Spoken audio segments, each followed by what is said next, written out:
Thrissur jubilee mission Amala ആശുപത്രികളിലെ നഴ്സുമാരുടെ സമരത്തിന്റെ മറവിൽ തൃശൂർ അതിരൂപത അധ്യക്ഷൻ മാർ ആൻഡ്രൂസ് താഴത്ത് പിതാവിനെ വ്യക്തിപരമായി അധിക്ഷേപിക്കാനും അതിരൂപത ആസ്ഥാനത്തെ ലക്ഷ്യം വെച്ച് അവഹേളനങ്ങൾ നടത്താനുമുള്ള ശ്രമങ്ങൾ അങ്ങേയറ്റം നിർഭാഗ്യകരവും പ്രതിഷേധാർഹവുമാണ്.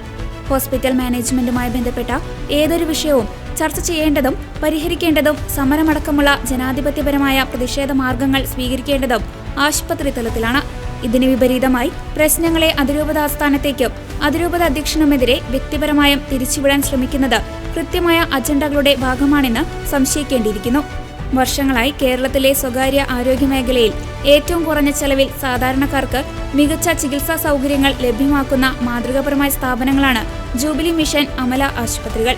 നിലവിൽ ഉയർന്ന വേതന വ്യവസ്ഥയാണ് ഇവിടെ ജീവനക്കാർക്ക് നൽകിപ്പോരുന്നത്.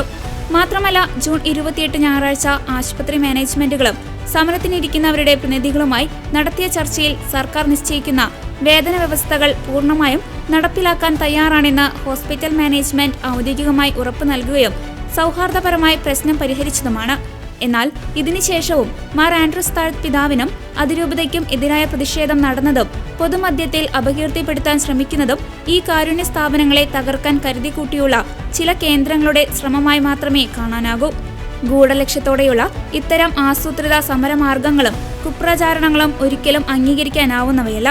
സഭയുടെ സേവന പ്രവർത്തനങ്ങളെയും ആത്മീയ നേതൃത്വത്തെയും നുണപ്രചാരണങ്ങളിലൂടെയും വ്യക്തിഹത്യയിലൂടെയും അവഹേളിക്കാൻ നടത്തുന്ന ശ്രമങ്ങളെ വിശ്വാസികളും പൊതുസമൂഹവും തിരിച്ചറിയണം.